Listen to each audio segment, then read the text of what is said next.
ఓం అవిద్యానామంతస్థిమిరమిహిరద్వీపనగరీ జడానాం చైతన్యస్థవకమకరందశ్రుతిఝరీ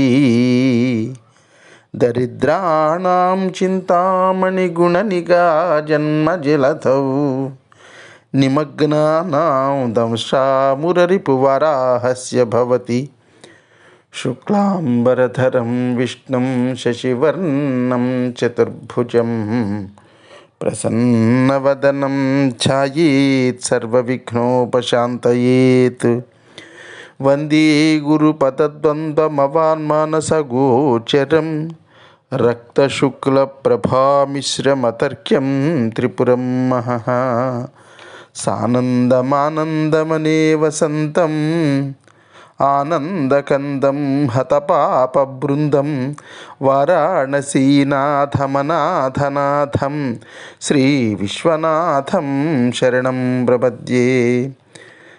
విశ్వేశం మాధవం ఢుంఢిం దండపాణించ భైరవం వందే కాశీగుహాం గంగాం భవానీం మణికర్ణికాం. హర నమః పార్వతీపతయే. హర హర మహాదేవ శంభో శంకర. శివశర్మ ప్రయాగ నుంచి కాశీకి వచ్చాడు. కాశీలో వినాయకుడి యొక్క దర్శనం చేసుకున్నాడు. ఆయనకు మోదకాలు సమర్పించాడు. మణికర్ణికలో స్నానం చేశాడు. పితృతర్పణాలు చేశాడు. విశ్వనాథుణ్ణి ఆరాధించాడు. ప్రచేలిమై ప్రాకృత పుణ్యభారై ఓంకారమోంకార యతీందిమౌళి అని అన్నారు.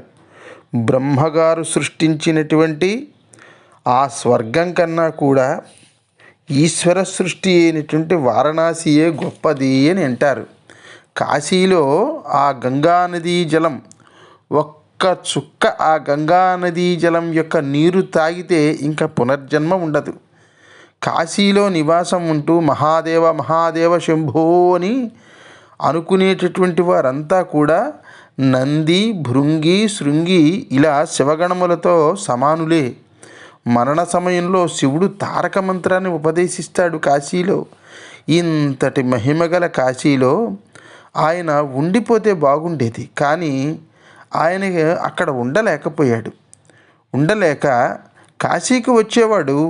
మళ్ళీ కాశీకేతించు మరి ప్రయాగమునకేగు, కాశీకేతించు మరి ప్రయాగమునకేగు. మునుగు మణికర్ణికా తీర్థమున మరియు మునుగు మణికర్ణికా తీర్థమున మరియు అని గీతమాలికలో ఎంత చక్కగా ఒకే పదం రెండుసార్లు వచ్చేలాగా ఎంత చక్కగా వేశారండి కవి సార్వభౌముడు శ్రీనాథుడు. ఆయన శివశర్మ కాశీకి వస్తాడు, ప్రయాగకు వెళతాడు. ప్రయాగకు వస్తాడు, కాశీకి వెళతాడు. మణికర్ణికలో స్నానం చేస్తూ ఉండేవాడు.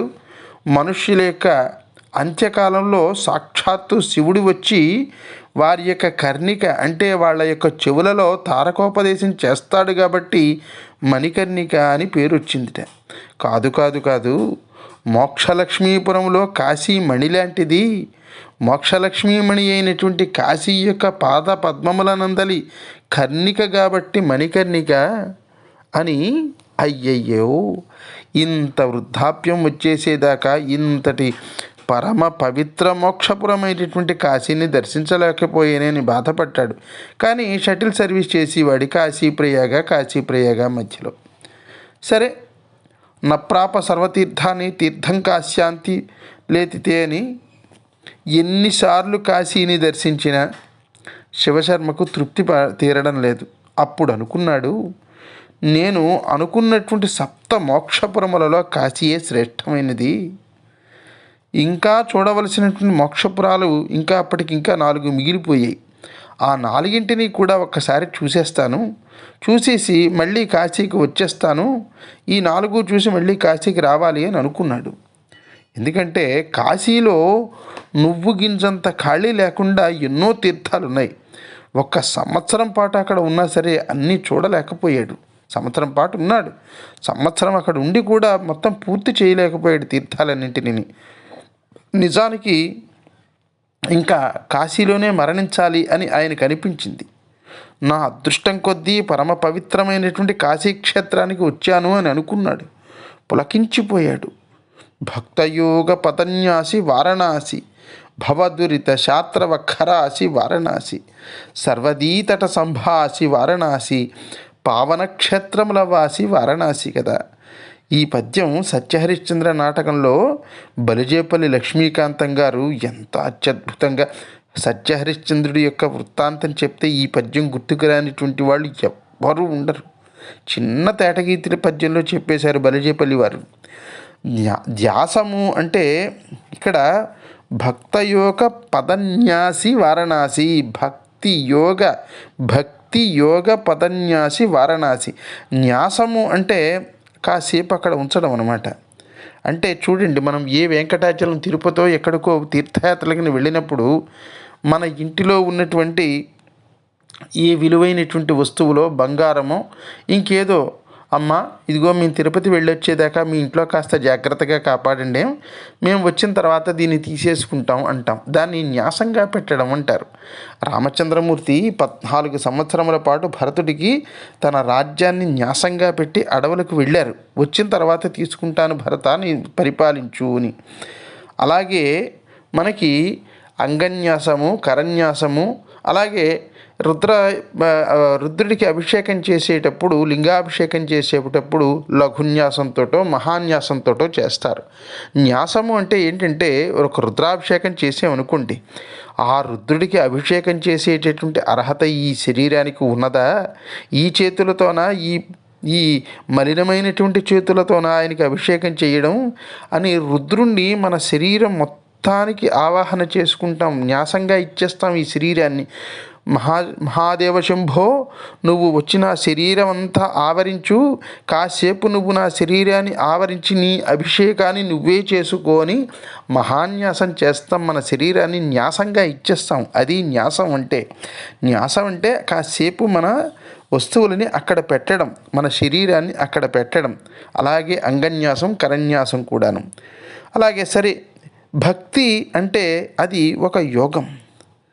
భక్తి అనేటటువంటి యోగము తన పాదాన్ని పెట్టినటువంటి క్షేత్రం వారణాసి. అది భక్తి యోగ పదన్యాసి వారణాసి. అంటే కాశీలో భక్తి నిరంతరం తిరుగుతుంది. కాశీ భక్తి క్షేత్రం. పుట్టాక మనం ఎన్ని పాపాలు చేశామో, భవము అంటే పుట్టుక లేదా సంసారం అని కూడా అర్థం వస్తుంది. నాతరమా భవ సాగరు మీదను నళినదలే క్షణరామ అనుంది కదా పాట. అందువల్ల భవము అంటే పుట్టుక, భవము అంటే ఈ సంసారం. అందువల్ల ఈ సంసారంలో మనము చేసినటువంటి దురితములు అంటే పాపములు, ఈ భవదురిత శాత్రవఖరాసి, శాత్రవ అంటే శత్రువులు, ఈ శత్రువులను పదునైనటువంటి కత్తితో పూర్వం నరికేవారు. పాపములు అనేటటువంటి శత్రువులు ఈ సంసారంలో, ఈ జీవితం నాకు ఏర్పడిన తర్వాత భవదురిత శాత్రవఖరాసి, ఈ పాపములు అనేటటువంటి శత్రువుల యొక్క తలలు నరికేటటువంటి ఖరాసి, పదునైనటువంటి కత్తి వారణాసి. స్వర్ణది, స్వహ అంటే స్వర్గము, నది స్వర్గనది అంటే గంగ అని అర్థం అన్నమాట. ఇక్కడ స్వర్నదీ తట అంటే గంగానది యొక్క ఒడ్డున, సంభాసి తళతళ తళ తళ తళ తళ మెరిసిపోతున్నటువంటి పవిత్ర క్షేత్రం వారణాసి. గంగానది యొక్క ఒడ్డున తళతళా మెరిసిపోతున్నదిట ఆ వారణాసి. పావన క్షేత్రముల వాసి, పవిత్రమైనటువంటి క్షేత్రములలో ఇంకా ఇంతకన్నా గొప్పదైనటువంటి క్షేత్రం ఏదైనా ఉందా అని అడిగారట. ఇంకా ఇంతకన్నా గొప్పదైనటువంటి క్షేత్రం, పవిత్రమైనటువంటి క్షేత్రములలో ఇంకొకటి లేనే లేదు అన్నారు. అంత గొప్ప పవిత్రమైనటువంటి క్షేత్రం వారణాసి. ఆ క్షేత్రంలో శివశర్మ అడుగుపెట్టాడు అనేటటువంటి ఈ ఘట్టం దగ్గర ఈరోజు మనం కథాభాగాన్ని ముగించుకుందాం భక్త మహాశైలరా. రేపటి కథాభాగం మనం ప్రారంభించుకునేంత వరకు స్వస్తి ప్రజాభ్య పరిపాలయంతాం న్యాయేన మార్గేణ మహిమహీషాః. గోబ్రాహ్మణేభ్యః శుభమస్తు నిత్యం. లోకాః సమస్తాః సుఖినో భవంతు. సర్వే జనాః సుఖినో భవంతు. హర నమః పార్వతీపతయే. హర హర మహాదేవ శంభో శంకర. స్వస్తి.